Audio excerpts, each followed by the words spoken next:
Good evening, everyone. Welcome back to Evermore YouTube channel. It's Chris and Mark back on a Monday night asking the same question we ask every Monday. What's going on? I'll tell you what's going on, Mark. I'm feeling very festive, and so are Leicester City by the looks of it, because they gave Newcastle a gift at the weekend, and we're going to talk about it tonight. What's going on with you, mate?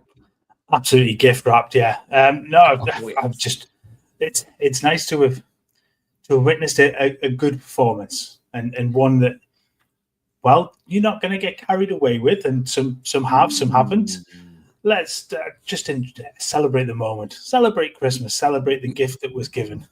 We will, mate. But I won't be as generous with my gifts of the Jacob Murphy love as a lot of people have been already, because you would think he was running for the Ballon d'Or given the game that he had at the weekend. But we'll get into all of that in a minute. So we are live tonight, guys. As always, jump in the chat. There's loads of you in there already, which is absolutely awesome. And if you like this kind of thing, smash subscribe, help get us to our next milestone. And speaking of milestones, as you'll see over Mark's shoulder there, no, not the cat smashing the cutlery in the background. I'm joking, Mark. It's not doing anything. No, it is the Not blue tonight. Kevin Keane. Not tonight. Give him about 5 minutes and he'll smash everything in the kitchen. So over Mark's shoulder there, you'll see the lovely, beautiful retro blue McEwen's strip from the Keegan era, which we are giving away tonight because we hit our 9,000 subscriber mark. Thanks to all you wonderful people who got us there. We've got a little cheeky draw, Mark, that we're going to start first before we even talk about the weekend. And we're going to get this done now. And we've been having a little play around. Mark's been playing around with some gadgets here. And we have something that we have decided to call the Wheel of Fortune, is what we call it. You like what we do there. So over to you, Mark. Let's pick ourselves a winner. Is it your beautiful assistant? Yeah, that's it is. She needs to shave her legs. Thanks, Chibaz. Honestly. So there's no way we wouldn't see her, by the way, Chip. I should block all the light in Mark's room with them lips, I think, at least. So they're a funny smell in here. No, we'll move on. It's gone bad. So, well, welcome to the Wheel of Fortune. If you can just about see, you might have to put your screens on full screen for this, because it does look a little bit small, to be honest with you. So, no jokes in the chat, please. Thank you very much. That's what she said. We'll have less of that. So everybody's name is in the hat. You can see it's wonderfully branded in there. So thanks to the website for this. So that's done us some good. So I will hit the click to spin, and we'll see who is our wonderful winner of the 9K prize. Ooh, here we go.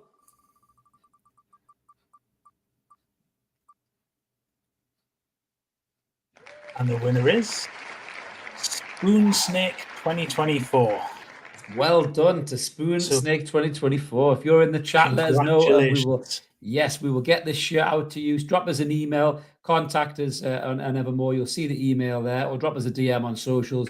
Give us your details, and we will send that lovely strip out to you, Bonnie lad. So do me a favor though. Will you, when you email through to the email address is obviously below in the comments, drop us a comment on this one just to let us know that you have emailed, just in case there's some sneaky bots that go, "Hey, That's very good. I'm loving the split already. You've got Ian saying "fucking fix" and Marcus is saying "congrats, Spoon Steak." So there you go. That's a difference of opinion already. But congratulations to Spoon Steak. Well, We're going to get stuck right into reviewing this game in the lead up to the festive period, Mark. I'll tell you why I know it's a festive period, by the way. I'll tell you why I know it's a festive period officially, right? It's not because Newcastle United have won, and that's the gift that we all want at Christmas. No. I was walking through a very well-known German supermarket car park today, and I witnessed a white van man screech his brakes on as a woman crossed the zebra crossing and turned around and said, "What are you doing, you fucking idiot?" Now I know it's Christmas, because the minute someone shouted somebody in that car park, I know it's Christmas, because they're too busy going and getting their wines and chocolates. But anyway, let's get stuck into what we're going to talk about, obviously, is the game at the weekend. It was a great result and performance from Newcastle United. The Foxes well and truly beaten Ruud van Nistelrooy's wonderful record at St James's Park, which all the commentators love to tell us. He didn't have his boots, lads. He was on the touchline. He was wearing shoes, so he wasn't going to come on the pitch and score a goal. But Ruud van Nistelrooy's new manager appeared to bounce away, and Newcastle United basically wiped their arse with them. Mate, how did you find the game, Mark? Yeah, I mean, it was easy, wasn't it? I mean, there was very little from them in an attacking sense. I think we talked sort of pre-game, and we talked in and I was going to say preview, but actually we didn't get one done last week. But in all the sort of lead up to the game, we talked about the fact, potentially there's the Jamie Vardy being an issue. He's still got that knack of being a little troll on the field. He's got that spark and that ability to cause defenders a problem. And he was anonymous. And genuinely, Dan Burn outpaced him at one point. So that sort of set the tone, didn't it? But they were really poor, and I don't want to take away from the performance of Newcastle, because I thought Newcastle were really, really good. They controlled the game from the off.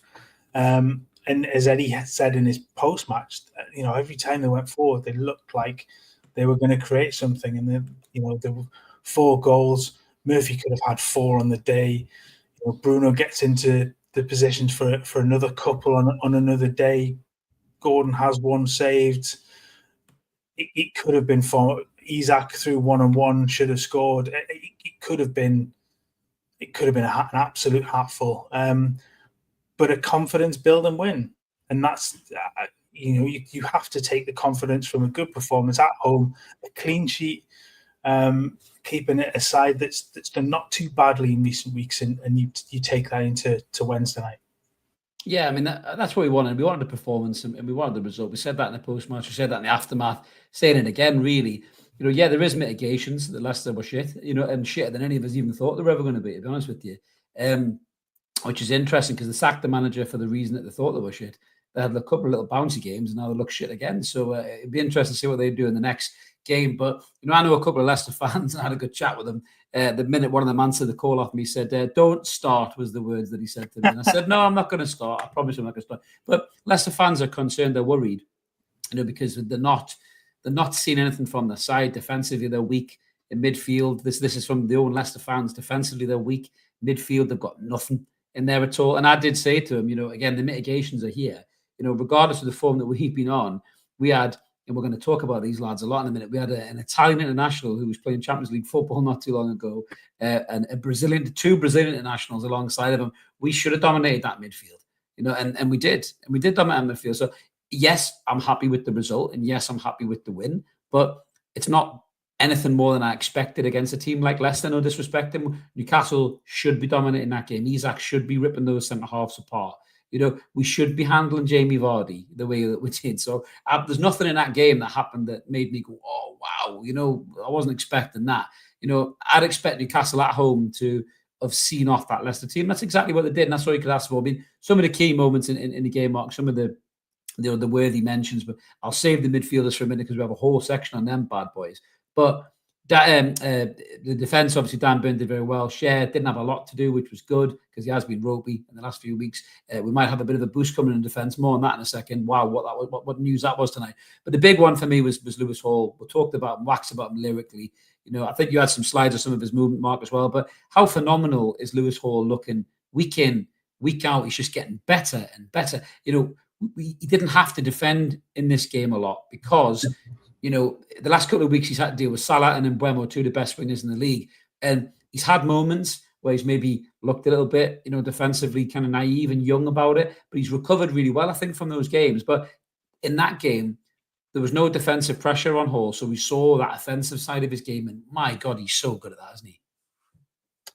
Yeah, he absolutely is. And to be fair to him, in his, his defensive spot this week, look, he spent an awful lot of time getting into the midfield, getting into the attacking sort of areas in the pitch, but he did his defensive job really, really well. He won all of his ground duels. He wins a couple of his aerial duels.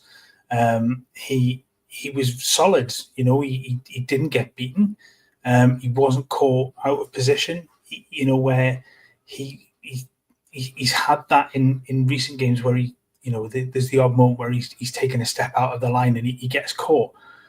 But he was solid. He was really good defensively, I felt. And he's young. He's young, Mark. He's going to do that. He's not going to be able to have a 9 out of 10 every game. He's going to make mistakes. He's a young lad. He's 20-year-old, for fuck's sake. He's going to make mistakes. Absolutely right. We've talked about this before. You have to take the rough with the smooth of a young player like that. You have to understand that he he's not going to be the finished article straight away. He's going to make those mistakes. He's going to come up against players like Salah and Brian Mbeumo and players of that ilk where they're going to give him a torrid time. And he'll learn from those things. Some of the mistakes he's made, he will never make, really make in that quantity again. So every week is a learning experience for him. But what we saw this week was him thrive in a much more attacking sense, his ability to get forward and overlap, the work that he puts in with Anthony Gordon as well. That relationship, some of the link up was excellent. The little flicks and back heels around corners and Hall's always on his bike, isn't he? He's always making that run, and that's what I love about him. He never stops making that run. Absolutely. I haven't actually included him in the slides. I did try and do a little video of sort of his performance, but fell victim of the old copyright rules and stuff, despite the fact that I tried to edit it enough to get around that. So boo to copyright. But and it wasn't really anything, just to give an evaluation of his performance, because I thought he was exceptional. It really is another step into the future with him, isn't it? That's what you're going to see long term. That attacking threat is his ability to get up and down, and then ability to put good balls in the box. Yes, he gets lucky with a little bit of deflection, but he's in the right place. He's making the right runs, and he does it time and time again. Could have had a goal or two as well, to be fair to him, going into the game. But I must admit, I thank you very much. Says Wonderful Horseshoe. Hit the likes. Thank you very much. That's a great reminder. You keep me right. If you can hit the like, guys, that really helps the channel grow. It helps the old algorithms. But yeah, going back to the performances, I mean, there were so many to pick out. The midfielders we're going to talk about at length in a minute, but obviously, it's the right way to say this. He's had a lot of praise, right? And he deserves the praise because he had a very good game. Did Jacob Murphy, got 2 goals, and he played well and he performed his part to the game. But as I said in the aftermath, everyone needs to just calm down a little bit with all this Jacob Murphy loving and praise and all that. He's a player who will show up for 5 or 6 or 7 games and then disappear for another 15 or 20. That's why he's an inconsistent player. I've heard and I've seen some journalists that have blocked us on social medias, which is great because they talk the biggest level of shite I've ever seen in my life, and then decide to write that shite on the paper with shitty pen. So they were kind of giving it to the Newcastle fans and making them judge themselves by daring to question a player of Jacob Murphy's quality. I think someone was just put in the chat as well about I think it was Louise Taylor following suit as well. And for me, listen, Jacob Murphy is a hard-working squad player, and that's what he is. You'll bring him in at moments and he'll play well. He's offered balance to the team because he's a right-footed player. He's got speed. He finds himself in position. Sometimes he makes the wrong decisions. Quite a lot of times he makes the wrong decisions.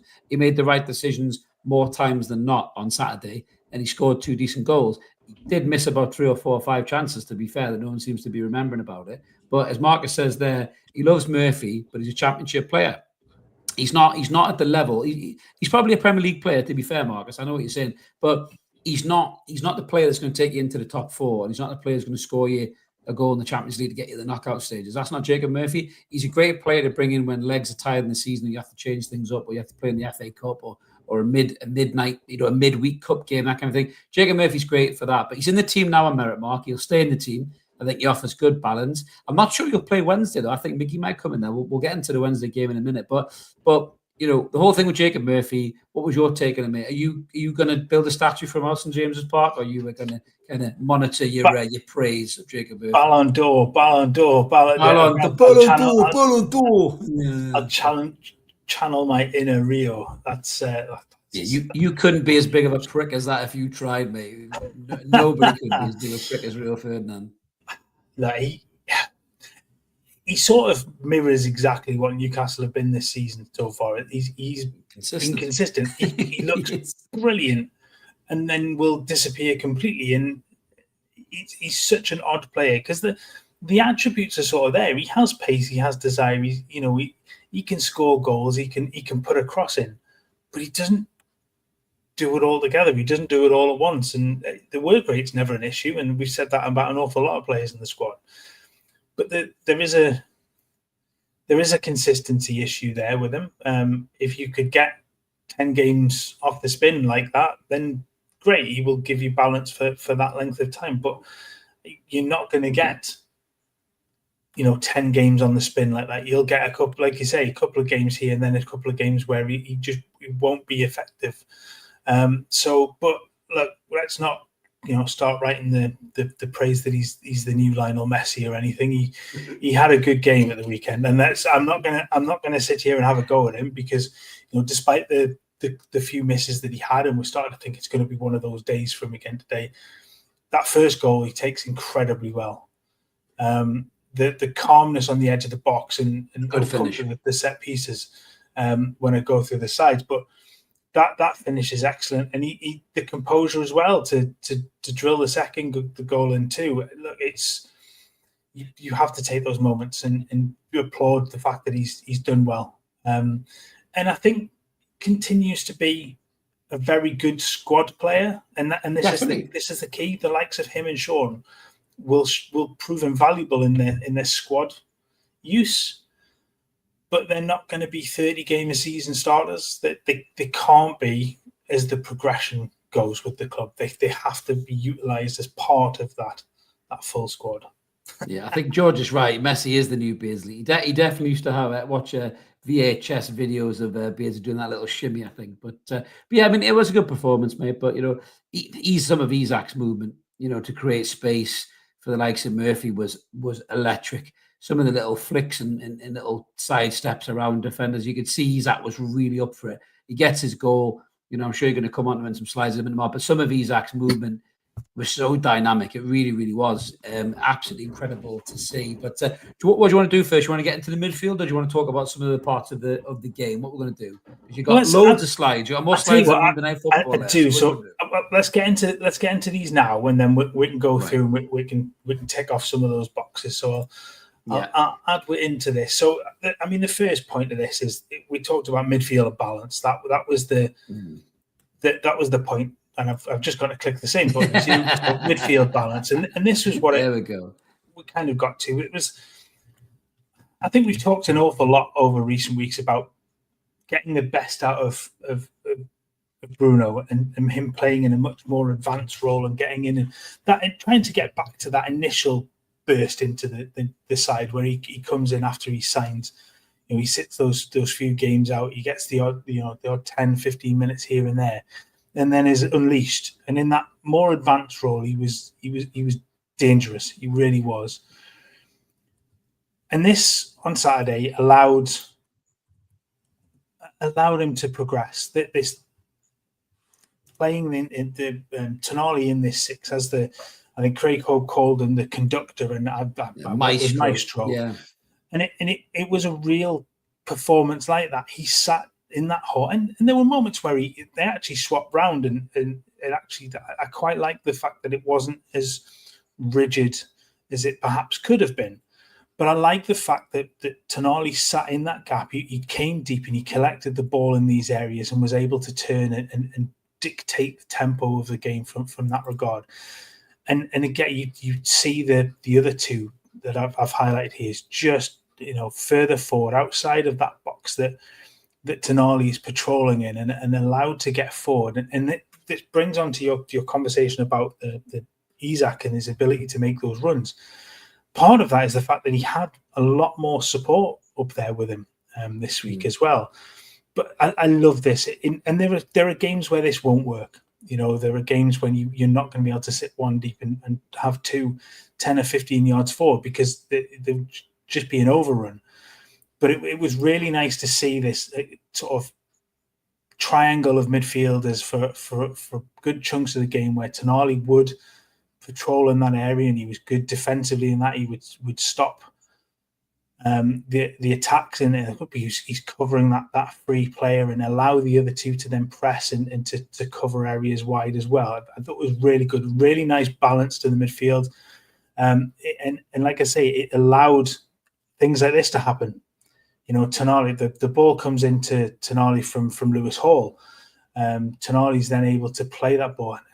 How many times over the recent weeks have we talked about players breaking the lines into Newcastle's defence? It's great to see it the other way around. You've got Joe Linton that's breaking through that midfield and getting into the defensive areas, and then that ball that splits the midfield into Joe Linton. And because he's closer, because there's more for the defender to worry about than just Alexander Isak, the right-sided defender, he has to worry about Joe Linton turning and running with the ball, so he can't completely just follow Alexander Isak. And it allows Isak to make that brilliant run through. And in the end, he fluffs his lines. He should score.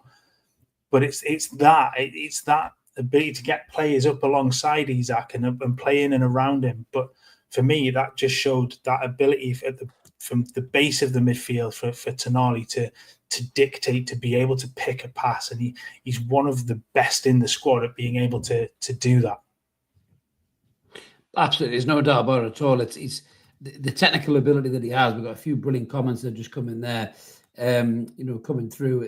Chippers, he's just shut off, actually, to be fair, Chippers. I just said cheerio to him. But he's saying Sandro is so quick with his ball distribution, and that's where Longstaff wants more time on the ball, which is exactly right. And that's why a lot of people were screaming about Sandro playing over Sean. Joe's saying that's why Tonali's compared to Pirlo so much, which is absolutely right. You can see the comparisons. Because you watch some of the Pirlo clips from his AC Milan days, Juventus days, he was taking up those spaces and showing that calmness on the ball. George is saying Sandro's got great technique, touch, and intelligence. And Graham is saying it was more or less a 4-2-3-1 on Saturday with Joe and Bruno dropping in. That's the difference that Sandro makes. And it's exactly what you're saying, Mark, as well. The intelligence of the player, the calmness of that player, to be able to just take a ball off the defence, off the keeper, totally be aware of what's around him, one touch passing. Either Sandro passes really early or he delays it and he passes a bit later and he throws people off. They don't know what he's doing, but his teammates do it. And you could see Bruno look more alive. He got into goal scoring opportunities. He had a couple of chances he should have maybe scored with, but he does score in the end. He perseveres with it. But the more that Sandro can play in those roles, especially against the teams that were struggling to beat, never mind the big teams, that obviously will probably need a double pivot in, with Bruno and Sandro together as a double pivot, and then maybe Joe Linton in front of them to try and break the lines and get forward. But, when we're playing against teams that are struggling to beat, the Leicesters, normally the Brightons, the Bournemouth, so we need this kind of setup to work. Let Tonali sit deep in that six, let him control the play, let him dictate the pace, and then Bruno can be a nuisance in the pass because Bruno's got an ability to win a free kick everywhere on the pitch. If he's running at you 15, 20 yards further up the park, people will be worried to tackle him because he'll get a free kick. And then we get a free kick. We could be dangerous with free kicks. Sandro's good at free kicks. Lewis Hall. I'm fucking dying for Lewis Hall to step up and melt a left-sided free kick in the top corner. I saw it a couple of times in the weekend. I was just going, go on, Lewis, just go and fucking belt one in the top corner. I'm gasping for that to happen. But I think just the overall balance, giving Murphy his credit to balance out the front three with his right-sided play. I think, as you say there, Mark, and as Craig Hope said in his video as well, Sandro Tonali and Bruno Guimaraes are two international class players. The thought that they couldn't play together was just ludicrous, in my opinion. It was down to the manager to get that to work, and if he's put the work on the training ground to get it to work and he feels like it is working, then I'll give the manager credit for it. What I don't want to see is emergency break glass Sean Longstaff. He just pulls these two apart again and throws Sean in because that'll just send everybody into a spin and drive everybody fucking mad. Just a slight little caveat away actually from the game, Mark, talking about midfielders. I've seen a couple of comments in there earlier. Now, the under-21s were playing earlier tonight, and the Rolls Royce that is Sven Botman had an hour in that game. I was listening to him, watching Craig Hope posting about it, and there you go. He had an hour in the game, and he said he was off flawless, brilliant, the usual kind of Sven Botman stuff. And Louis Miley only had 45 minutes. So do you think we might see Louis Miley on the bench on Wednesday, or will we even see Sven Botman potentially, or do you think that's too early for Sven? Possibly a bit early for him. It is his first game back. He probably needs some decent rest. What you don't want to have to do is suddenly rush him in because of an injury or something that's going on in the game. I think he's better served recovering from this, doing some more work on the training field and getting ready for first team action and maybe get a few more minutes in the 21s. Miley, I'd like to see on the bench. I'd like to see him get some minutes on Wednesday night because we've missed him. Do you know what I mean? We've missed seeing him in and around the team because there is just something a little bit different about him in terms of that midfield. He's got that eye for a pass. He's got that ability to just float. and he just glides around the field and is able to just pick up those little pockets of space to be able to just then direct a pass through, play those cheeky little through balls that we saw last season. So I'd like to see him get some minutes this week, definitely. Yeah.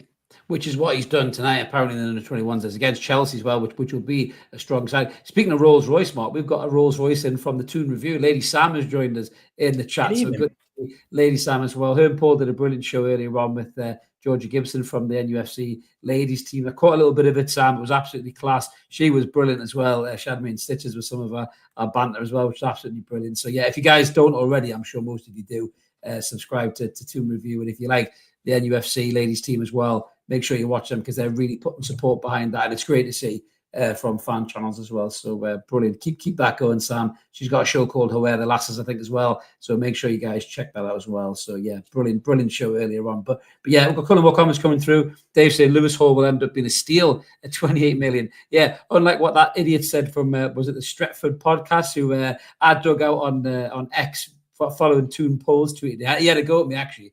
I think what did I say? I used one of my little articulate sentences, Mark. I think I said, if it wasn't for this modern day content where we live in, this fat wank would be driving a taxi around Manchester. I think that's what I said. And then to be fair, he did come back and say, "What's wrong with cab drivers?" And then he laughed and pointed out I was a content creator. But what went wrong was you were sitting there slagging off Lewis Hall for 28 million quid, mate. That's what went wrong. While waxing lyrically about your own player you signed, who was something like 27 years old, to a lad who was 18 years old. And who's a better signing now, mate, for 28 million quid? He's gone very quiet about Lewis Hall, hasn't he, to be fair? Baz down on the saying with the Bruno Tonali duo and Gordon Hall duo, as well as Isaac, it's the basis for a good team. I agree with that, Mark. Wouldn't you say, we need these partnerships to work? That's key for football squads and lineups. You have to have a partnership. And that's what upsets me a bit when Howe seems to break something that works well up. And you think, how are these partnerships ever going to click and gel if you're not spending the time and letting them gel in games? That does wind me up about the manager, I must admit. It does. And there are games when those partnerships aren't going to work particularly well, aren't there? There are definitely games where you're going to have to do something different, change things up, have a different look. But you want to see those partnerships build, and they build through game time. They build through minutes that those players play together, and it's no surprise to see Gordon back in his rightful sort of place on that left-hand side of midfield and working well with Hall, because they've built that understanding together over the time that they've played, and that will only get better. And likewise in midfield, you come to that and you start to see a better dynamic. Yeah, absolutely, and that's 100% exactly it. I think he needs a more consistent partner out there to help him out. He doesn't have a Joe Linton to come back and help in that area. He doesn't have an Anthony Gordon to run back. Yes, he'll have work rate from Miggy or from Murphy, but he doesn't really get the same quality in the other direction. He hasn't got that same feel to the way that he gets forward. And his forward play is lacking at the moment, and I think that's part of that is to do with the fact that he doesn't have a consistent partner on that side. He doesn't have a consistent player to work with to be able to overlap and get more into those areas. Yeah, imagine him with an Mbeumo in front of him. Tino with an Mbeumo there would just be. Could you imagine how strong that right side would be instantaneously with that player? Graham saying there, Mr. Mitchell, time to stand up 2 or 3 decent signs in January, freshen us up and push on. That's exactly what it is. And a couple of more comments about January. Dave said it'd be interesting to see who was signed in January or wait till the summer. Needs a freshen up, and he thinks Mitchell will get 1 or 2 in. I generally do think the right-sided centre-half will come in. I really think that will be a priority signing, because that needs the balance at the back. Leicester aren't going to challenge you, but other teams will. Cher's been at fault for so many goals this season. He looks knackered. Going to Euros, I think, has aged him exponentially. He's like that old lady in Titanic that dropped the fucking diamond in the sea. That's how old Cher looks these days. Dan Burns playing well. He's grafting hard, but the minute Botman's fit, if you're going to go for a left and right, he's got to come up the team, really, because Botman is just Botman, isn't he? But if you get a right-sided centre-half, Mark, all the talk is about Mark Guehi. He's not worth 60 million quid. I think he's got 4 own goals this season, to be fair. But he has got speed. He has got speed, and he has got the ability to play the ball. And he looked good for England when Lewis Hall was alongside him as well, by the way. It's worth saying.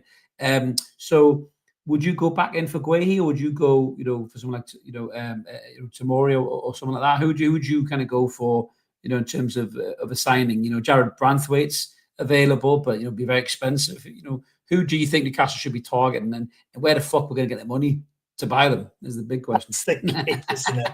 I think Brantwaite, I think you can sort of rule out any chance of anything. 80 million quid, the one for he's a left-sided centre back as well. True, so true. So it's not going to work. I thought he was right-footed. Brantwaite, is he left-footed? I think he's played mostly on that left side. I could be wrong. I need to go back and look at it again. But anyway, I don't think that's a start. Tomori, I like. I think would be a good signing. I think probably. I think he's overlooked an awful lot. I do think he's an exceptional defender. Gay, I think it is very, very good, but at the right price. And 60, 70 million is not the right price. And there are better options or more value options.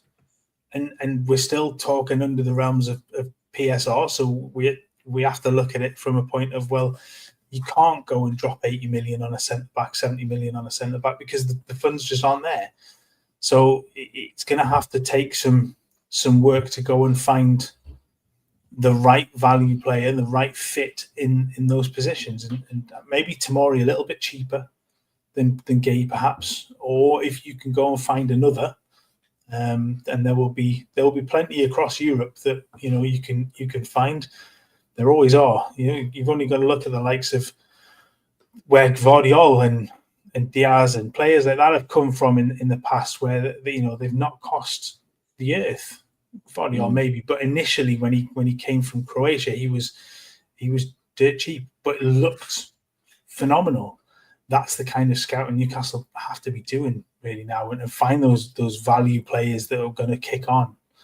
Yeah. Diomande for me from Lisbon. He's a fucking beast, that lad. I think he'd be absolutely brilliant. He's right foot as well. Well, The Rock says he would have taken Mitchell from the start, not Dan the Gardener. Mitchell will come good. He's got confidence, a bit of a 90s throwback there, The Rock says. I love that handle. And Alexander is saying we shouldn't go back for Guehi. He dragged on. It looks stupid going back for a player who's been average. That is very right. That does worry me a little bit about old Steve the Prick Parish winding us up again, leading us down the garden path, just to take the piss out of it. So yeah, I wouldn't fancy that. But yeah, looking abroad is probably a better option. Look at the best players we've signed recently, right? All of them really from abroad, right? Even fucking Trippier was from Atletico Madrid, right? Bruno was from Lyon. Botman was from Lille. Isak was from Real Sociedad. Yes, Gordon came from Everton, yeah, but by and large, and Byrne came from Brighton, but by and large, the best players were signed been abroad, really. So let's go back and shop abroad, guys. Absolutely. And George got what I was saying there. George knows the 90s reference. Come on, George. And when you talk about that, there's a better value to those players as well. Often, it's cliche to talk about the English tax, but it exists. Players in the Premier League, players that are playing for England, those English are going to cost more, and there's usually better value elsewhere. So that they have to start looking at players of that ilk. They have to. I think for a time, it's going to have to be more towards Moneyball kind of sort of theory in this, and start looking at players who would value that.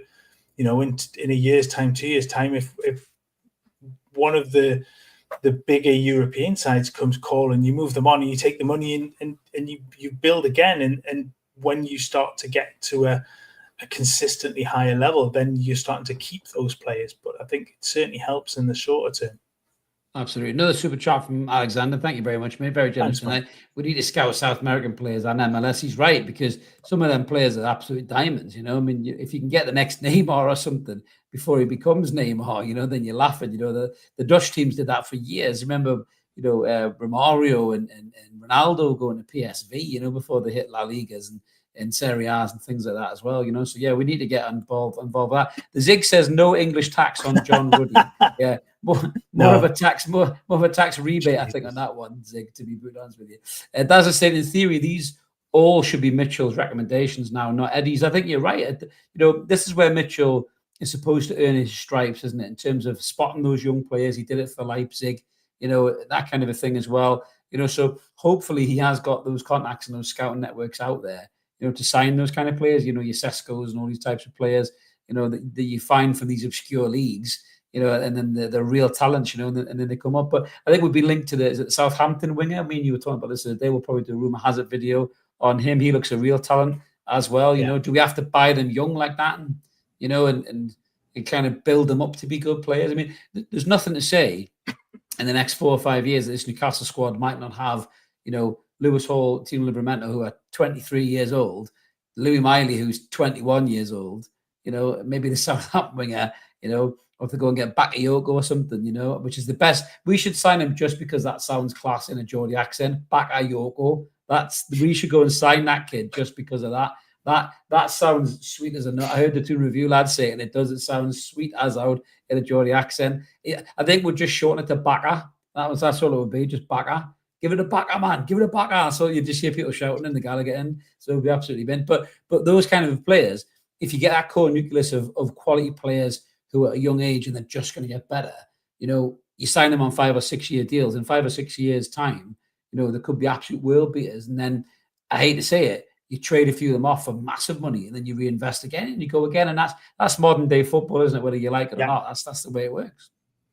And it's what Chelsea are doing. And look at the number of those young players. Dibbling, that's the player. I forgot his name for a minute there. Ziggs just reminded me, yeah. Is it Tyler Dibley? I nearly said Dwayne Dibley. No, that's not right. That's a different thing. Tyler Durden. Fight Club, Red Dwarf, Southampton. Don't talk about it. No. George is feeling generous tonight. He's just gifted 10 Evermore memberships. You generous man, George. Who needs Santa Claus when you got George Morley? Thank you very much for that, George. You legend. Merry fucking Christmas, says George. You filthy animal. Well done. Too right. But yeah, I think you're right, Mark. I think that's the way modern football goes. Chelsea have done it for years, as you rightly say. City have started to do it probably for the last 7, 8, 9 years. We've took some of City's young players away, as well. And I think that's what we have to do, cast the net far and wide. As frustrated as we get sometimes, with these players being signed for the future. We've signed a striker of them as well. Is it a Georgian striker? We've signed him. In the Youth Academy, we signed the young midfielder who's supposed to be the next, what was he called again? Matic, the next Matic, those kind of players. And we might not see them for 3 or 4 years. But what frustrates me, again, and obviously we're one at the weekend, and we're going into Wednesday with real confidence going into this cup game off the back of a great win. But what frustrates me a little bit is if there is no money to sign players, first team players, you have to freshen up with youth, surely, Mark, don't you? With the likes of Miley, the likes of maybe Sanasu on the bench to come off legs to run at people, those kind of things. There's no point in having a Matt Target on the bench, who's going to do fuck all. You'd rather have a young, quick winger that nobody knows anything about, bring him on, give him 10, 50 minutes, run at people, and they go, who the fuck's this kid? Do you know what I mean? I just think that's what frustrates me about how, if you haven't got any money, right, to buy players because of PSR, I get it.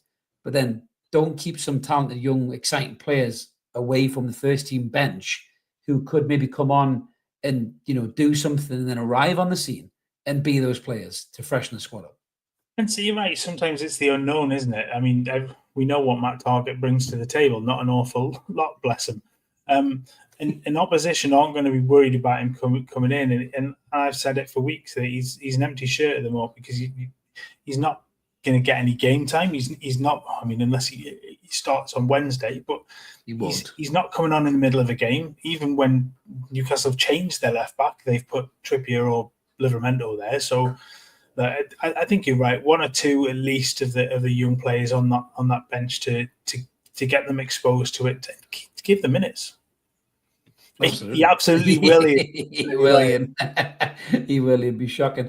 Joe said if Dibbling goes to Man U, then his career is well and truly shit. This would be the big tester for us. If we want to be that club that really wants to get those exciting young players in, then we'll go for Dibbling.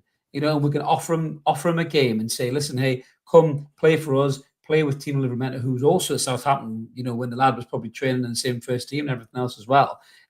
Why not give him a chance? Look what Lewis Hall's doing. Look at Anthony Gordon. Look at these young, exciting players come and be part of this picture. Like when we signed Genius and Dyer, remember back in the day, Man United were looking at Dyer and other teams were looking at Genius, and we signed both those players under Bobby because Bobby promised them game time, and maybe we can do the same thing here and get a player like Dibbling into the squad, and he can become a really big player for us. We've got another super chat from Alexander. You are very generous tonight, my friend. Unbelievable. Solano, Espria, Dempsey, and Donovan, all examples of Americans doing well in Europe, some on the CL side. And also as well, I nearly forgot his bloody name. What was the lad who played for Chelsea? Captain America. What the hell is he called? Pulisic. That's it, Pulisic. There's another one as well. Another smashing player, a really good player, and kind of player I wanted us to sign. To be fair, I think he would have been decent for us, and I think it was a bit of a gamble with his injury record. But he's done really well since he's gone to Milan. So there's another example as well. So yeah, I'm not a believer that the American League isn't good enough for players. I think there's some very good players in that league, and you got to pick them, scout them wide and far, as we're saying, and try your best to get this young talent through. But the manager has to play them. No, Mark, he has to play them. Yeah. He has to give them a chance. Every young player needs that chance. Every David Beckham, every Steven Gerrard, every Wayne Rooney needs that chance to come on and do something. And I look at Louis Miley, and he come on last season and he did something. He did more than something. Yes, he's had the injury, and I understand the Eddie Reddy thing, but the lad needs game time, man. When you're looking at that bench, and we've been struggling for that creative spark so much this season, and the kid has that. I was recording a video, wasn't I, about Sean Longstaff potentially leaving, which hopefully should come out this week. And I didn't even cover the stats bit I meant to. And Sean's got something like 10 assists in 200 games. Louis Miley's got 4 in 28. And if that's not a stat that tells you this kid has got something, then I don't know what is. There is talk, that Louis is going to step into the squad if or when Sean goes. But he should have already been there anyway, in my opinion. Mark, he's too talented of a player to be leaving out. Yeah, I absolutely agree with that. I think he should be in the squad. Yes, there's you bring back when ready, when you've been out for an injury. He's been out for a little bit of time, but definitely needs to be back in and amongst the first team squad and getting minutes. Do you want to quickly just go through the rest of go through these slides quickly, just to go through? Be quick, because we'll be on for ages. I know. We'll be on the fucking 1 o'clock in the morning this rate. So, the other thing, and this was the slide that was up just before we brought them off, and it was one thing I maybe haven't seen so much from Joe Linton, is just his awareness defensively in the middle. We've all seen how good he's been, protecting the left back sort of area and things. But one thing that I liked from this was just his awareness of where the other midfielders were. And we talk so much about that gap in between midfield and defence, and you could see him just in this slide and in the next one. You just see his awareness of that gap and those players, and in both those occasions, he was stepping back into that hole just to, take 2 yards back just to put the attack inside off, and allow the Tonali and Bruno to pressure the ball a little bit. And he did a really, really good job in that. And it wasn't highlighted anywhere, but I thought he did really, really well. And I thought he had a really solid game. I think he's probably the forgotten one of the three, I think, at the weekend, because he wasn't as dynamic forward as Bruno was. He wasn't as good on the ball, but he did get on the ball an awful lot. And that through ball again shows that he does have quality at times. In that area, and he does play better further forward. And then it's just I like to see is the number of players in the box, and not having your solid lines of three and get caught with gaps in between midfield and defence and midfield and attack. There are routinely 4 or 5 players in and around the penalty area for balls coming into the box or being pulled back, and it was so much better to see. And yes, you can talk about it a lot being the opposition, but it's really good to see them getting into those areas. Couple of sort of drawbacks to it is there were patches where that midfield, it does leave them a little bit overexposed at times, and there were a couple of moments, one where Murphy gives the ball away here. There's another one where I think that was Ollie Skip just plays the ball around the corner, and the 3 midfielders have all sort of tucked to one side of the field, and it leaves an awful lot of space for Hamza Chowdhury to get tucked into. It does look Subbuteo. Thanks for that. I like that. Yes, I hadn't picked up on that one. But again, just that knowledge that there is, it's not going to work for every team, and a better side probably takes advantage of that. That's a pretty I would say, routine ball into the middle of the box there, from wide right for into that box there for Leicester to try and take advantage of that. A better team finds that. And finally, set pieces. I mean, we've all cried about the fact that poor set pieces. The 2 set pieces that we saw come to goals this week were brilliantly worked. Tonali giving the eye to the defenders here to make them to follow Lewis Hall, giving it to Gordon, the pull back into to Murphy on the edge of the box. And the second one, brilliant bit of play by Joe Linton again, just highlighted there. He just stands his ground, doesn't move, he doesn't block, he doesn't put his arms around the player to get in his way. He's just big and in the way. And it was just a brilliant ball in from Gordon, a lovely header back across from Lewis Hall, and a brilliant goal in that goal. There we go. Done, rattled through. Super, well done, mate. Well done. Better match of the day, mate. You should put your name in the ring for the presenter's job, but you won't get that, will you? To be fair, because it's already been decided. So no, I'm not going to give you my comment on that at all. But yeah, that's a great way to round up the game in the market. And moving on to the next one. Obviously, we've got the Bees again on Wednesday. We're going to hope for a better performance than we had away from home. In terms of the debacle that was down at their was it G-Tech Stadium, whatever the hell it's called these days. I'm just looking on Sportsmo here. We will do a preview for it, but they've kind of got us basically exactly the same team that we had at the weekend, except for Trippier coming in at right back over Tino. Do you think Eddie's going to make any changes, mate, in this game, or do you think he's going to just kind of stick to the team that started at the weekend? No, I think there'll be changes. I think with the run of Premier League games coming up, that I think that there will be more than a couple. Potentially, I think you see the return of Target into that left back role. Probably Trippier plays at right back. Centre backs probably remain exactly as they were because they have to be really.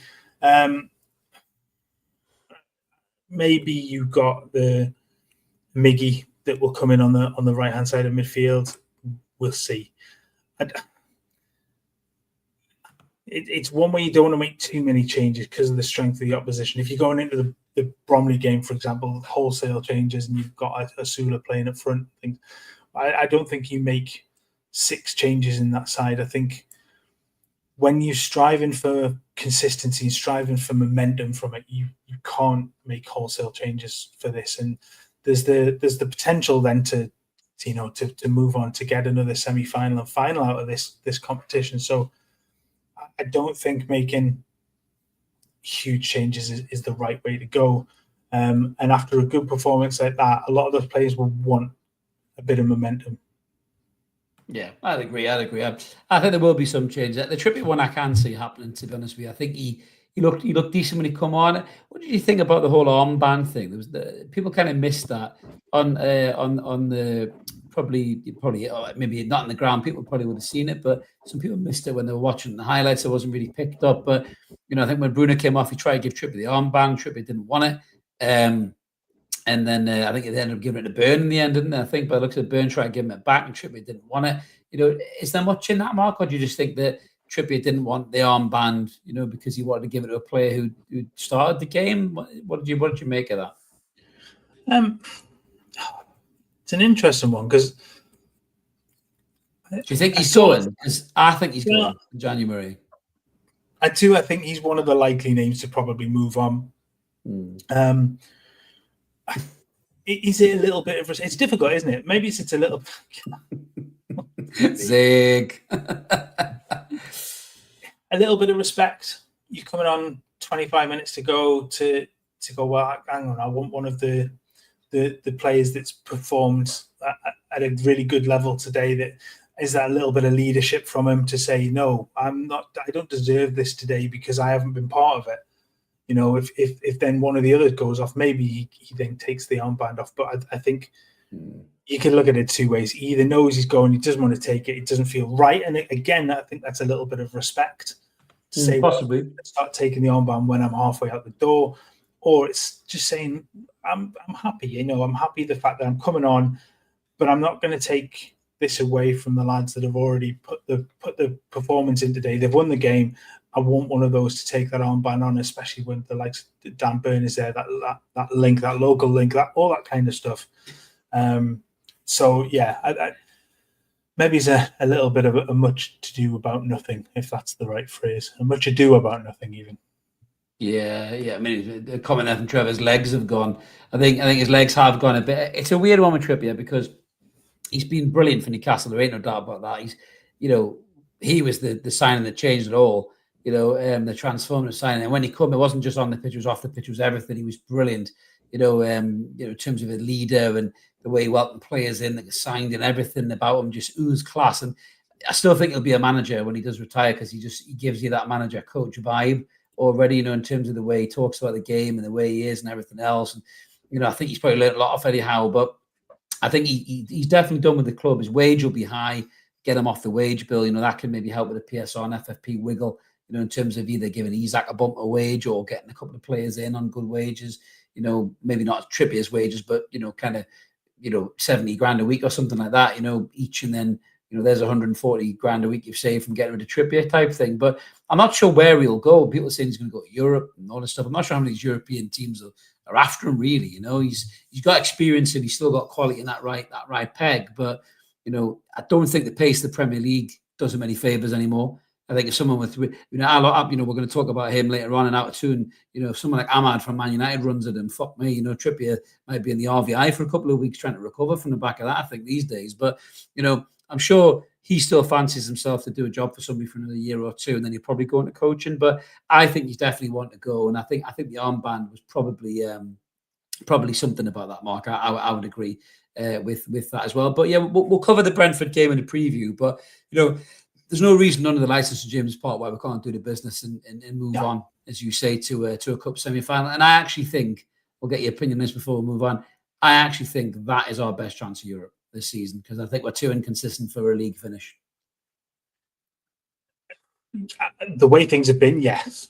I don't think you can no higher than 6 or 7 in that regard, and that's pushing it. I think this season, of the way things have gone so far, I think I'm probably being more than overly generous with that. I think the cup is a great way to get in, and sort of through the back door almost in that regard, because it's the lesser of probably the two cups. The bigger sides have got bigger fish to fry. I think it's definitely one. Like I say, not too many changes, because if you do, then you run the risk of it, that consistency disappearing and not being able to put a run of performances in. I think Eddie's got to play as pretty much as strong a possible side. Absolutely, 100%. I'm laughing at George's comment there. Look at what's happening with the 34-year-old has-beens at City. Well, we're going to get onto them in a minute, mate. Believe you me, I've got plenty to say about that. So we're moving into the last section of the night, which is where we talk about everything outside of Newcastle, Out of Toon. We do have something that is to do with Toon as well, I think, just before we kick on. So there's been a retirement in football recently as well. And this was a player who served Newcastle very, very well. We signed him, maybe towards the tail end of his career, but he really gave us a lot of effort and grafted his arse off when he was part of our squad. And that was Federico Fernandez. So he announced his retirement from football, and he's set to play his final game on December 21st. And the club tweeted something very nice about it. I was always a big fan of Fernandez, Mark. I thought he really put his body where it hurt. He got stuck in. He was a grafter. He had a bit of fight about him as well. He wasn't playing in a great Newcastle side where morale was low, but he was always one of them players who just seemed to give his all. Big respect to Feddy, I would say, mate. Yeah, what's he, 35? Round about that, yeah. 35, 36, so he's... exactly. I think that's right. It was solid, man. Solid. The best way to kind of describe him. That's a huge compliment to say you've been a solid player, and you're right, in a difficult sort of period, he was a solid player, and look, again, another one of those good luck with what you do with the rest of your career and the rest of your life, mate, because an awful lot of time ahead of you. Absolutely, and he served the club well, and good luck to him. So, but now moving on to something that kind of got my blood boiling, got me scratching my head and thinking, what on earth are you talking about? So this came out on social media, and I had 3 words really to describe this. And it was fuck right off was the words that I had for this. So Gareth Southgate apparently is going to get a knighthood in the New Year's honours list. Now, what I don't understand this anymore, Mark. I really don't. You know, what the hell have he got to do to get a knighthood now? This guy did fucking nothing. He didn't win anything, right? Yes, he got England to, you know, nearly there, right? But other than, you know, probably boosting waistcoat sales up and down the fucking country, what the fuck has he done to deserve a knighthood? It's the biggest steaming pile of shit I've ever read in my life, mate. What's your take on that? Services to football failure, anyone? Exactly. Cringe, right? Nightmare. Fucking nightmare is what he was. We got further in tournaments than we'd done in forever.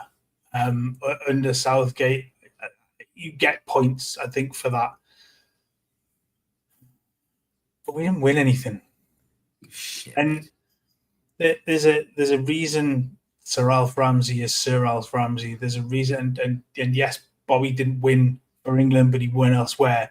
There's a reason why Sir Bobby's Sir Bobby. What has Gareth Southgate actually achieved in his managerial career and stuff? And bar starring a really poor Pizza Hut advert in the 90s when he missed a penalty. Oh, another failure. So, I'm really sorry. There are if you believe in that sort of thing, there are far more deserving people than that, and in the world of football too. He's not. I'm sorry. He's absolutely not. No, he really isn't. And there was a couple of sackings as well, unfortunately, in the Premier League going forward. So the first one was Gary O'Neill at Wolves. Now, this was so bad in many ways for Gary O'Neill. So not only was Ole Gunnar Solskjaer at the game smirking, you know, like a fucking Cheshire cat there, basically looking down at the blokes whose potentially job he's going to take, which was really, really bizarre by Wolves. They then went on and lost the game. It was in the last minute, I think it was, to Ipswich. One of the weirdest goals I think I've ever seen conceded as well. And then to top it all off, the players lost their fucking minds. So this was Ait Nouri trying to punch up. I think it was is it the striker? Is it Duran or Turan or something? He was trying to have a fight with him. They were getting separated. Craig Dawson had to carry him away. One of the Ipswich coaches got their glasses pulled off that Chevy Chase. It was all kicking off. Gary O'Neill then dragged him into the dressing room. Didn't come out for hours on end. Said to the press, "We ain't coming out." And then he got sacked. So I mean, as far as a day at the office goes, mate, holy shit, that is some day at the office. That picture of, was it Dawson that was trying to carry him down the tunnel? It sort of reminded us, and it's not in the same deal, because it reminded me of Gareth Barry trying to pull Boyer and Dyer apart. It was just, honest to God. I get there were frustrations, and he was sent off, wasn't he? And I mean, it was a ridiculous end. But to have, I mean, the writings on the wall when somebody's there, like Ole, that potentially then comes and takes over. But they're talking about it being, who's the Portuguese fella that's Everton kept up? Pereira, is it Pereira? That the Everton fans kicked off about going for. He's the ones that wrote on they wrote on the signs because they wanted Frank Lampard instead. They wanted Frank Lampard. That turned out for your Everton fans, yeah. I was going to say, yeah, I'm not sure Everton are happy with anybody, mate, to be brutally honest with you. Yeah. But but look, I think O'Neill was he was walking, a dead man walking at that point, wasn't it? I mean, there'd been little signs that the maybe's turned the corner. They win 4-1 a couple of weeks ago, and you thought maybe that's their turning point. But they've just thrown away so many games, and losing to teams around them is killed them. It has. It had to happen. Yeah, speaking of throwing away games, the biggest throwaway I've ever seen at the weekend in the Manchester derby. So Man United were absolute toilet, bar one player, which was Ahmed, who was running the show really, and the only one who looked like he actually give a shit. And then they actually ended up winning the game after they were 1-0 down. They won the game 2-1, a penalty right at the end. One of the worst bits of the game, though, had to be this moment right here. Now, if anyone didn't see this, so this was a little bit of needle between Kyle Walker, who is 34-year-old and the captain of this club, and he shoved Rasmus Højlund to the deck, and Rasmus Højlund got up and then got into his face a little bit, very reminiscent actually of Fabian Schär and Barrett and Diaz, and they had a little bit of a kind of a square up. Rasmus Højlund just kind of touched. He didn't even put his head forward. He just kind of put his head into him and say, "Watch what you're doing." Kyle Walker then goes down like a sack of shit trying to get Højlund sent off, and they were both booked for it. And to be honest with you, Mark, I'd have sent Kyle Walker off, and then this shithouse Kyle Walker had the audacity. After that, I'll pull it up again because that was brilliant. Rasmus Højlund then posted, "Violets are blue."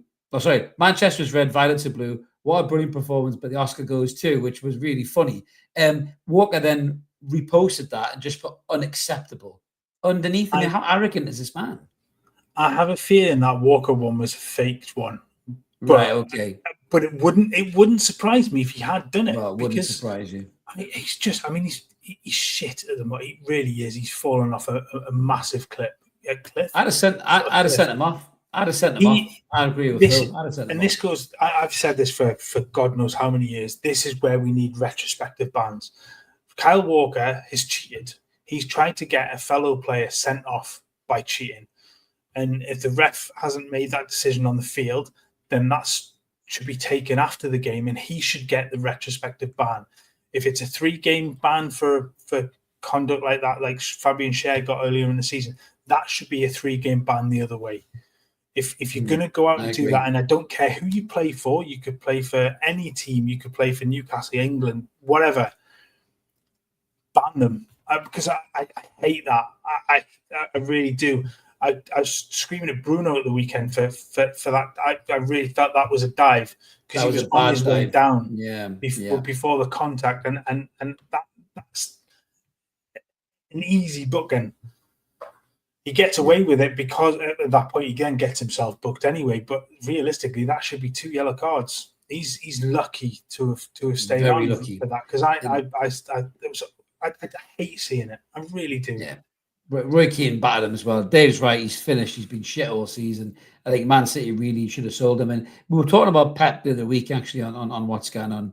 We were kind of worried about Pep a little bit, the scratching of the face and all that. And he's actually come out and he said, that's the wrong one, sorry. He said that he's just not good enough anymore, which is mental for Pep Guardiola to say something like that. He's just not good enough anymore for Manchester City. And you think, is this Man City unraveling? If these charges get stuck as well, and Pep saying he's not good enough, haven't won, was it 2-11 or something like that? It just makes you wonder, whether Pep might walk away. I agree with what The Rock says. Pep looks burnt out. He looks fucked. He said he doesn't want to manage any other teams. Do you think he's at a situation, Mark, where he might just say, "Fuck this, I'm going to go"? Maybe wait till the end of the season. But do you think he'll? I don't know if he wants to wait till the end of the season, judging by the look of it. I mean, he looks horrendous, doesn't he? He does. He looks terrible. It's weird to feel sorry for another side's manager when they're going through a bad spell, but I do like Pep. He's a victim of his own. Yes, I would take him, Marcus, at the Newcastle in a fucking heartbeat. But I think we've talked an awful lot about favoritism and that loyalty that Eddie Howe shows to players, and I think Pep is guilty of that. So, yeah, Harry Potter, Brian Potter. I was just any of them thrown in. Might be Beatrix. There's an element of this. There's a stat floating around earlier on that Kyle Walker in the side, they've won like one of so many games. Without him in the side, they were unbeaten. He's dreadful, absolutely really dreadful. But I think some is the reluctance to either move on or pick or drop some of the older players in that side, and they're not getting he's not getting the best out of players. He's restricted the likes of Grealish. Haaland is a dreadful footballer. He's not a footballer. He's not an absolute machine in front of goal. Yeah. But he doesn't fit the way that City are at the moment. He can't get involved in the play. They're not giving him the service because they're too easy to combat. They don't have the options. The biggest mistake I think Pep did was allowing Alvarez to go. I think it was insane money they got for him, but crazy that they don't go out and replace him. But he looks lost at the moment almost. He doesn't. But I think there's a massive rebuild going to come there. There has to be. Yeah. There's a huge refresh, and whether Pep's the man to do it or not. I mean, maybe they get to the end of the season, Pep moves on, and maybe City, try and entice Xabi Alonso or something like that and throw loads of money at him. Potentially, you don't know, because he's like the next Pep, isn't he? By all accounts. But yeah, it's certainly not looking good for Manchester City at the minute. But don't worry, guys. You're going to sign Paul Pogba if you believe the stories that are doing the rounds. That'll fix it. If you didn't think your season was getting bad enough, Man City fans, you've now been linked to Paul Pogba. Apparently, City have sounded him out on a free transfer. Wow. Maybe that's pushed Pep over the fucking edge. The fact that they said, don't worry, Pep, we'll sign you Paul Pogba. And that'll sort your midfield problem out. Ouch. My God, man, that's scary. Yeah, I just quickly go back to that one, though. Look who it's by. Look at the sources. Of course. The bedwetter himself. I didn't even notice that. I didn't even notice that. Oh, pissy pants himself. I didn't even notice that. Look, he's not the answer to any question in the world. If the answer to your question is Paul Pogba, then you're probably asking the wrong question. What is the question? But if that is the answer, my God. And Pogba lacks a lot of class, in my opinion. Something you can't say for John McGinn, who was absolutely class in the Champions League there. You can see he gave a mascot his jacket because the mascot was cold. God bless him. And it is the little things, as Football Tweet said there on social media. I'm a big fan of John McGinn. I love his character. I remember the Nick Hawk thing at the Euros when Ronaldo had his wobbler. He just seems like a top bloke, didn't he, John McGinn? I remember when we played them, and I think, was it Callum Wilson had said, he was giving it loads of stick, giving it loads of bigging on his podcast, saying how he's on fire and he's going to burn up Villa Park. And obviously, when Aston Villa beat them, he said John McGinn just came up to him. He says, "Fire Brigade on strike, at him," and he walked away. Callum Wilson just said, "I can't say nothing about that. That's great, man." And he just walked away. Was it John McGinn with the quote as well, with Sean Dyche's quote that he? Yes, it was. Give a quip about that as well. So look, he's one of those players that is just. He's not a world beater by any stretch of the imagination, but he sort of gets it, doesn't he? And I like things like that, where players understand the world around them, that they're not so restricted from it. They get what's going on. Do you know what? He'd actually be brilliant for someone like Man United. They need a player like John McGinn. I've always said that. They need somebody like that. He's not a world beater, but he's a fucking workhorse. He's a grafter, and he'll pull other players along with him. But they'll never sign him because they're too snobby, mate. Basically. But speaking about other clubs in the Premier League, the league leaders, Liverpool, it's all going well for Liverpool at the minute. Flying in the league, playing really, really well, but maybe not so well for the old Christmas party. So the Liverpool staff Christmas party at the Anglican Cathedral. I've actually been there for a black tie dinner. I was there many moons ago. Was shut down after suspected drug paraphernalia was found in the toilet. Shock fucking horror. Drugs were found in Liverpool, mate. My days. I've never heard anything like it, mate. Have you? Yeah, I mean, I worked in Whitley. We've sure seen it. It happens, doesn't it? But come on, man! Especially at a staff party like that, you've got. That's funnier if it had been the players' Christmas party.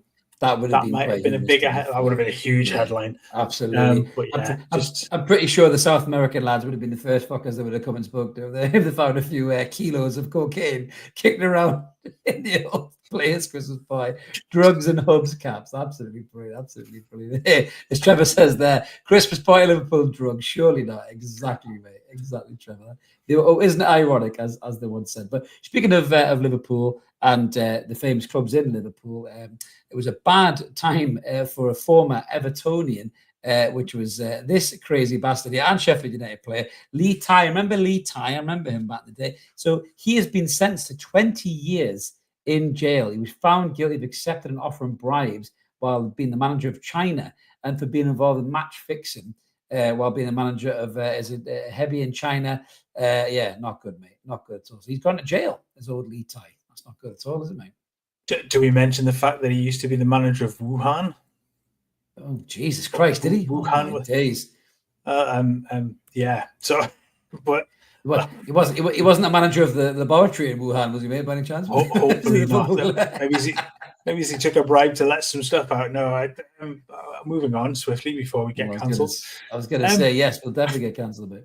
But as bonkers stories goes, I mean, that's what this is all about, isn't it? And that's really one that's out there.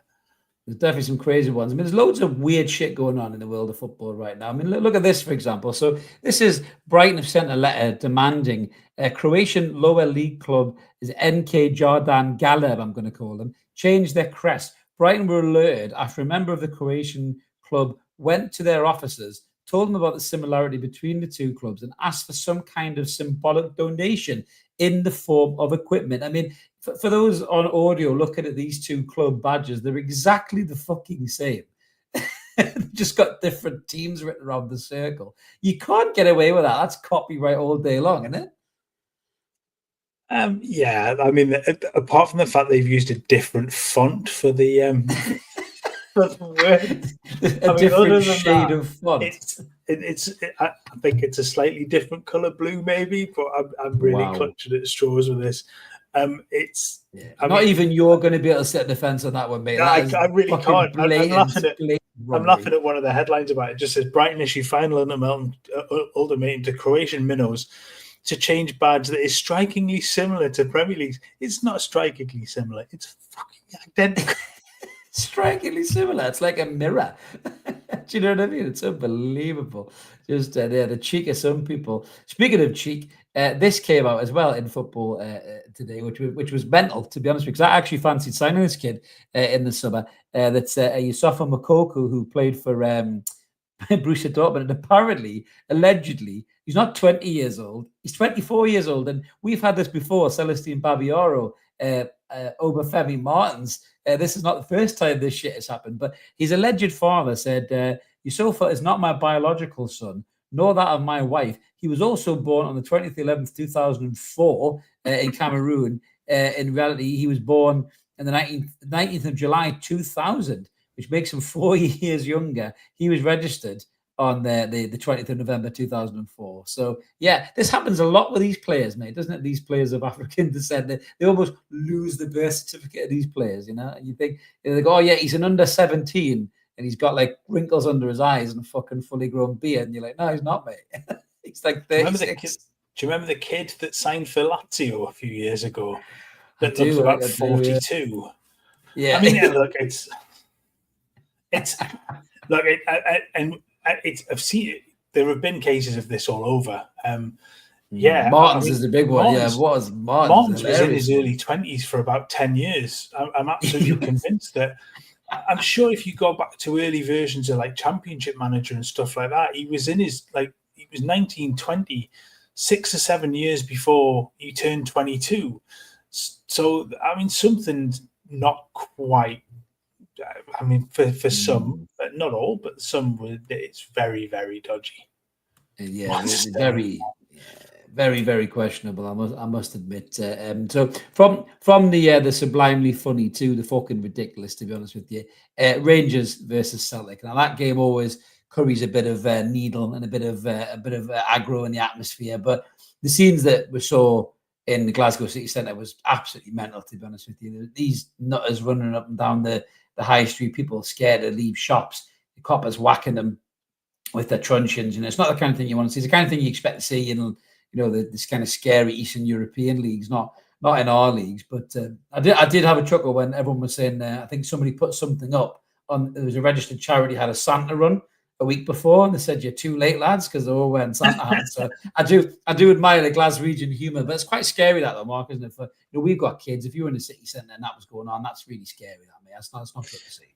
No, that just pull that back up again, Chris, because if you haven't watched the video, go back and watch it. I paused it at that particular point because everybody's running past, and then this kid goes past on all fours, like trying to do like some sort of weird animal.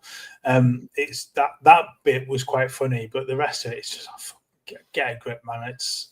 Yeah, I think he tripped. I think he tripped. To be fair, he tripped on something that he was trying to keep himself I upright. think he was doing that on purpose. To be honest with you. Well, maybe he was at the Liverpool Christmas party, mate, because he must have had something to be running on all fours. To be fair, but it is mental. To be, looks like he's breakdancing, says Ty.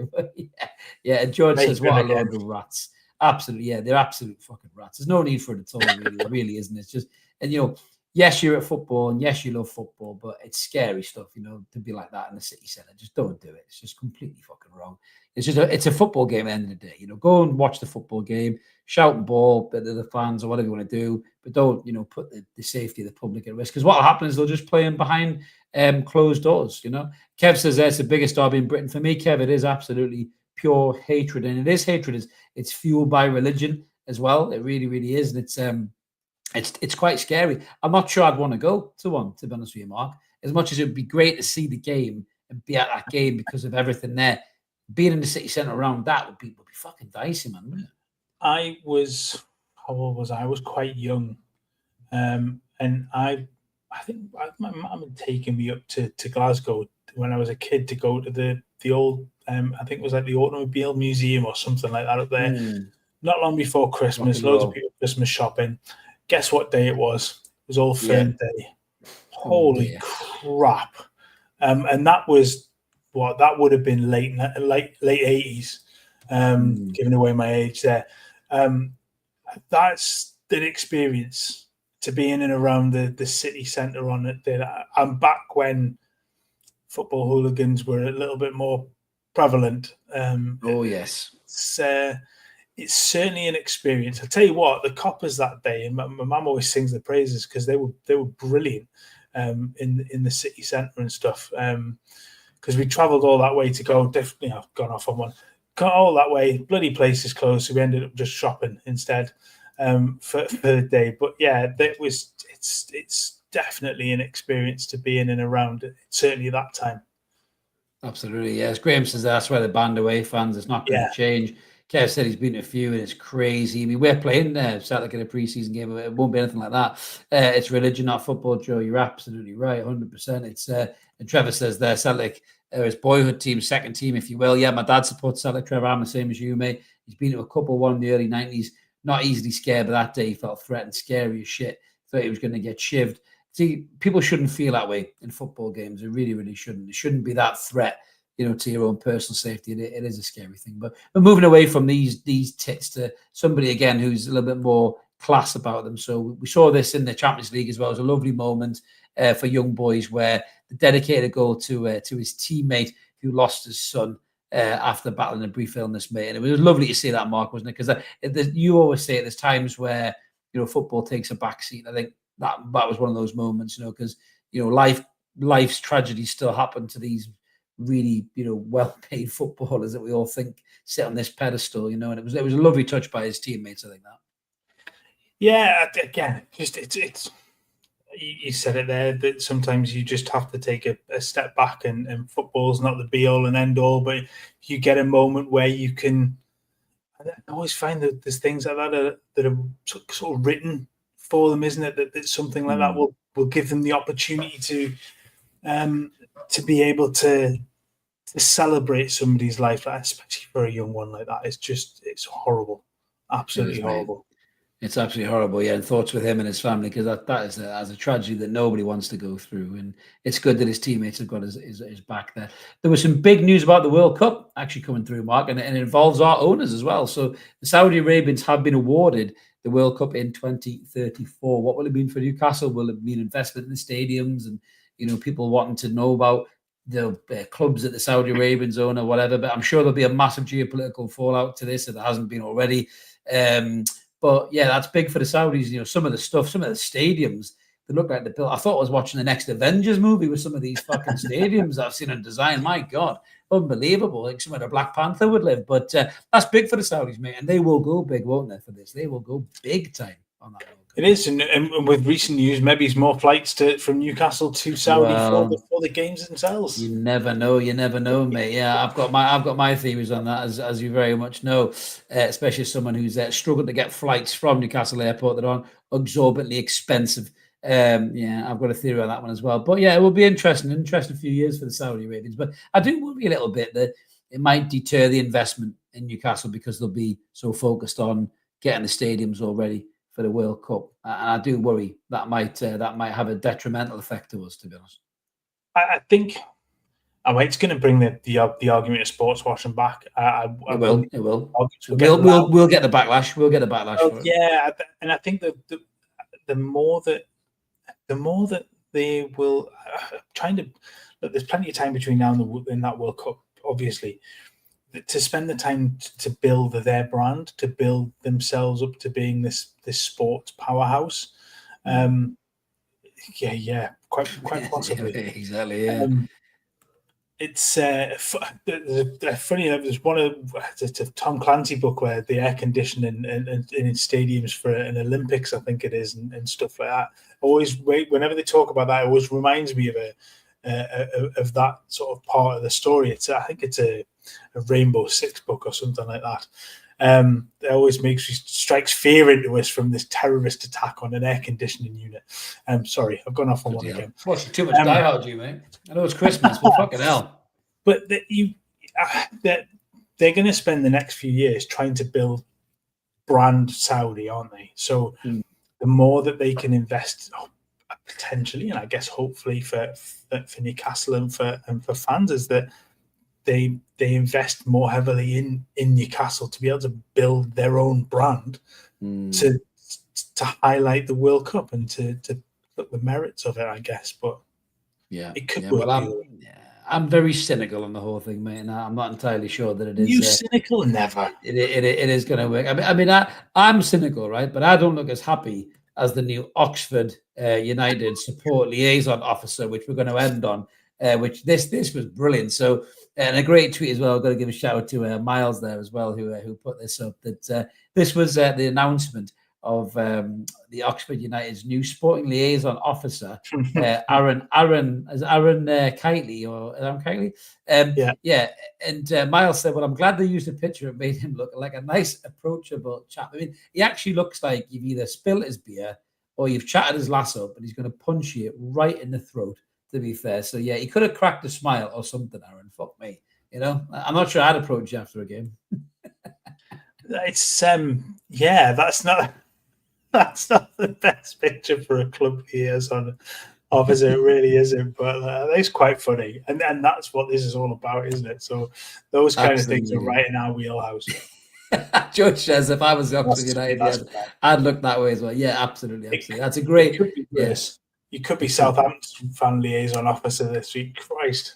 You could be Sunderland's liaison officer. Fuck me. Do you know what I mean? Jesus Christ. You wouldn't understand half a word they were saying, wheeze keys and cheesy chips. But yeah, that's us all done for this show, guys, this week. It's been a little bit of an extra long one, but thank you so much to everybody in the comments who've kept it going. We always love that. It always helps the episode flow. We love you guys getting involved as much as us talking about stuff as well. And congratulations to the winner of the blue shirt, which hopefully they will message us soon that we can get that posted out to them. But if this is the kind of thing you guys like and you haven't subscribed already, smash subscribe, help us get to the next milestone. We've finished on 9k at least for 2024, which we're buzzing about because that's what we wanted. So very, very happy with that, and hopefully moving on to 10k next month. That is the plan, isn't it? So yes. Can we get there before Christmas? I'm asking a bit too much. Yeah, just to fuck me like Bob Geldof, you asking for more, mate. Be singing Band-Aid next, but yeah, thank you so much for watching, guys. We'll be back with a preview for the cup game and obviously the post-match straight after the game on Wednesday. So keep it ever more. In the meantime, have it better. Thanks for watching. I will see you in the next one. Cheers, guys. Take care.